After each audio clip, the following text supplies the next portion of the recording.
Hey, salut à tous, on se retrouve aujourd'hui pour une nouvelle vidéo sur la chaîne Tech & Shoot. Et aujourd'hui, on va parler de ceci, la Samsung Galaxy Watch 5. Donc, une montre connectée, la nouvelle montre de chez Samsung.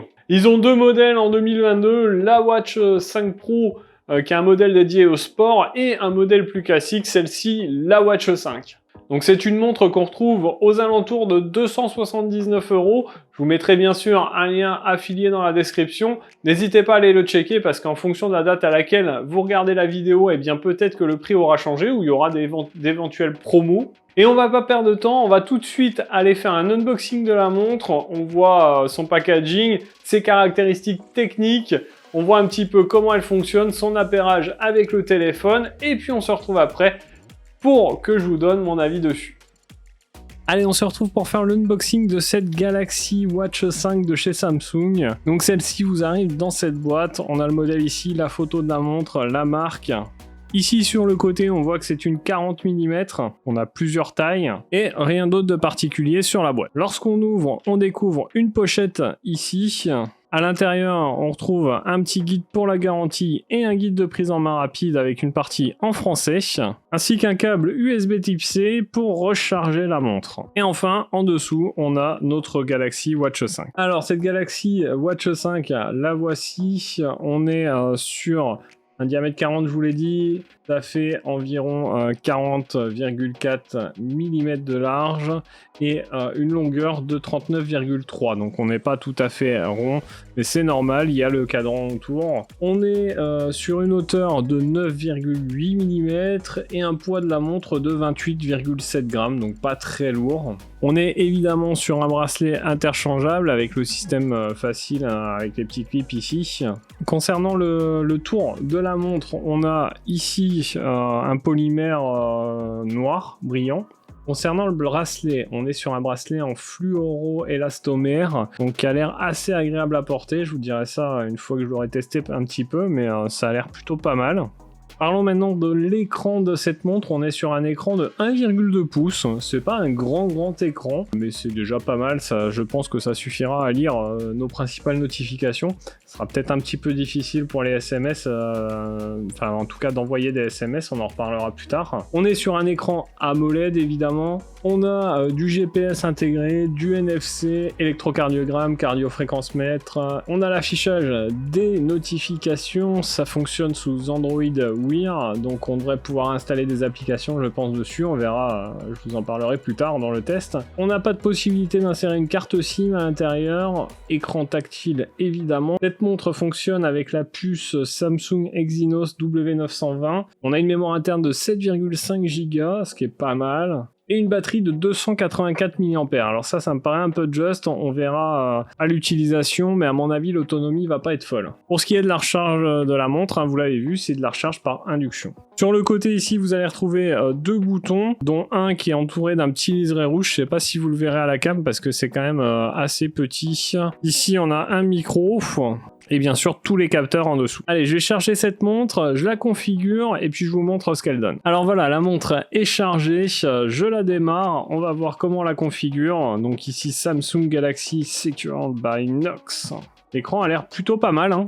Donc sélectionnez le langage, français France, hein, évidemment. Alors on va sélectionner le pays, la France également, hein. On va pas s'ajouter des difficultés. Alors il me demande de redémarrer.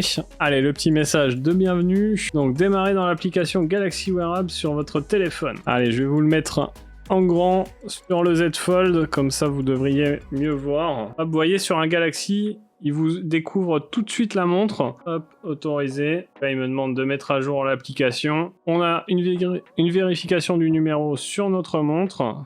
Donc, hop, c'est bien le même numéro. Ok, confirmé. Donc là, sur la montre, il me dit de finir la configuration sur le téléphone. Voilà, maintenant, il va préparer la montre. Donc là, il me propose des applis pour la montre. Donc là, j'ai différentes applis qui sont installées sur mon appareil, donc qui me proposent d'installer sur la montre. C'est tout l'avantage de ces montres, c'est qu'on va pouvoir installer des applis dessus. Donc ici, il y a des applis conseillées. On verra plus tard. On va faire continuer. Hop. Et voilà, c'est terminé.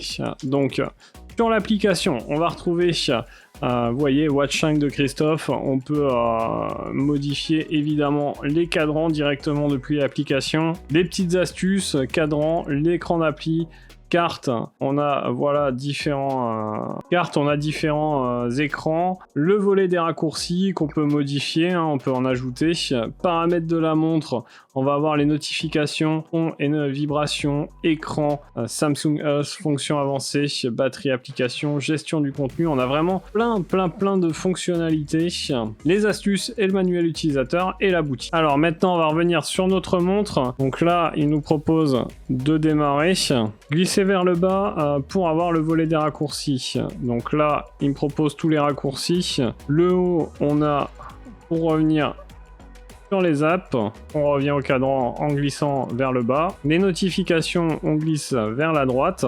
On appuie dessus pour les ouvrir, on peut défiler dedans. On revient en arrière en glissant sur la droite. Et sur la gauche pour revenir au cadran. Pour les cartes, ici on va aller vers la gauche. On a l'activité quotidienne. Puis on appuie ici. Donc le point orange que vous aurez sur la gauche, ça indique toutes les nouvelles notifications. Voilà, on n'en a plus. Ici, donc les différents cadrans, l'activité quotidienne, les modes d'entraînement, la composition corporelle, le sommeil, la météo, votre calendrier, l'attention, le CG, cardio, le stress. Et puis on peut bien sûr ajouter des cartes. Si on clique sur plus, eh bien on va avoir pas mal de cartes, pas mal de fonctionnalités. Hop, si on appuie là, on revient à l'écran d'accueil. Donc ensuite, si on va vers le bas, on a toutes les applications disponibles, donc pas mal de choses. On peut accéder directement à nos écouteurs. Si je vais dans Outlook, je vais pouvoir aller consulter mes mails, aller dans les messages. Si je veux une calculette, j'aurai ma calculatrice. Enfin bref, il y aura pas mal de choses. Ici sur le haut, vous avez pas mal de petits raccourcis pour vos paramètres, le Wi-Fi, etc., le mode avion, les écouteurs, enfin pas mal de choses. Allez, voilà pour le tour de cette Samsung Galaxy Watch 5 et de son OS. Je vais la tester pendant un petit moment. Nous, on se retrouve tout de suite pour que je vous montre les quelques fonctionnalités et que je vous donne mon avis dessus.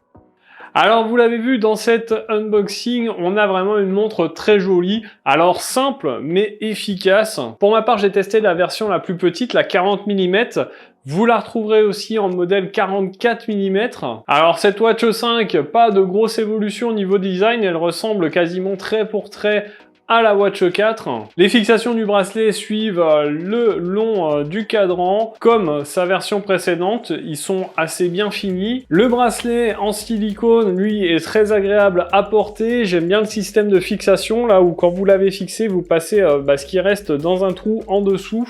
Ça permet de bien le maintenir, ça c'est plutôt cool. Franchement, on a une montre qui est très agréable à porter, elle est très légère, on a tendance presque à l'oublier. Et notre montre a une certification IP68, ce qui permet de la garder si on va à la douche par exemple. Parlons maintenant de l'autonomie de cette montre. Alors c'est ce qui va pêcher sur cette Watch 5, puisqu'elle embarque seulement une batterie de 284 mAh. Le modèle 44 mm lui embarque une batterie 410 mAh, donc beaucoup plus. Et donc avec cette petite batterie, n'espérez pas plus d'une journée, une journée et demie d'autonomie. Honnêtement, si vous lui demandez pas grand chose à votre montre, vous allez aller jusqu'à 2 jours. Par contre, dès lors où vous la sollicitez vraiment, elle fait même pas la journée. Au niveau de la recharge, on est sur une recharge 25 watts et il faut un petit peu de temps pour la charger complètement. Il faudra environ plus d'une heure pour la charger de 0 à 100%. Ce qui est un peu dommage quand on a une montre qu'il faut recharger régulièrement. Au niveau des différentes fonctionnalités, vous pourrez appeler avec cette montre, vous pourrez écrire des SMS. Vous avez bien sûr le suivi de la fréquence cardiaque qui est plutôt précis. On a toutes les fonctionnalités qu'on attend d'une montre à ce prix-là. Et si vous êtes possesseur d'un téléphone Samsung, vous aurez quelques fonctionnalités en plus qui sont réservées à ces téléphones. On a en effet, si on utilise un téléphone Samsung, un électrocardiogramme qui va analyser votre fréquence cardiaque et qui va pouvoir vous dire si vous êtes atteint ou non d'une fibrillation auriculaire. Vous aurez également la pression artérielle et quelques autres petites fonctionnalités en plus. Bien sûr, elle fonctionne avec Android, vous avez le Play Store, vous pourrez télécharger des applications sur la montre, ça c'est plutôt cool aussi. Et elle a un suivi GPS qui est plutôt précis. Alors pas au centimètre près, mais c'est plutôt pas mal. Alors que vous dire sur cette Galaxy Watch 5? Eh bien franchement c'est une montre que j'ai vraiment beaucoup aimée. Je suis un peu déçu de devoir la renvoyer à Samsung parce que elle est vraiment agréable à porter et à utiliser. Ses points positifs, c'est bien sûr les nombreuses applications disponibles avec cette montre, la certification IP68, on a bien sûr toutes les fonctionnalités possibles avec une montre connectée, et si on utilise un téléphone Samsung, eh bien on a quelques fonctionnalités en plus qu'on ne retrouve pas forcément sur toutes les montres. Au niveau point négatif, eh bien évidemment l'autonomie qui est vraiment très limitée. Alors c'est bien, on a des fonctions en plus mais qui sont réservées au téléphone Samsung, c'est un petit peu dommage, j'aurais aimé qu'elle soit disponible sur tous les smartphones. Et globalement c'est tout ce que j'ai à reprocher à cette montre. Donc voilà pour cette vidéo sur la Galaxy Watch 5, j'espère qu'elle vous aura plu. Si c'est le cas, n'hésitez pas à mettre votre plus gros pouce bleu juste en dessous de la vidéo. N'oubliez pas de vous abonner à la chaîne et de cliquer sur la petite cloche pour recevoir une notification à chaque fois que je publie une vidéo. Vous le savez si vous me suivez, c'est les lundis, mercredis et samedis. Si vous me suivez pas, maintenant vous le savez. Et nous on se retrouve dans une prochaine vidéo. En attendant, prenez soin de vous, à plus et bon shoot!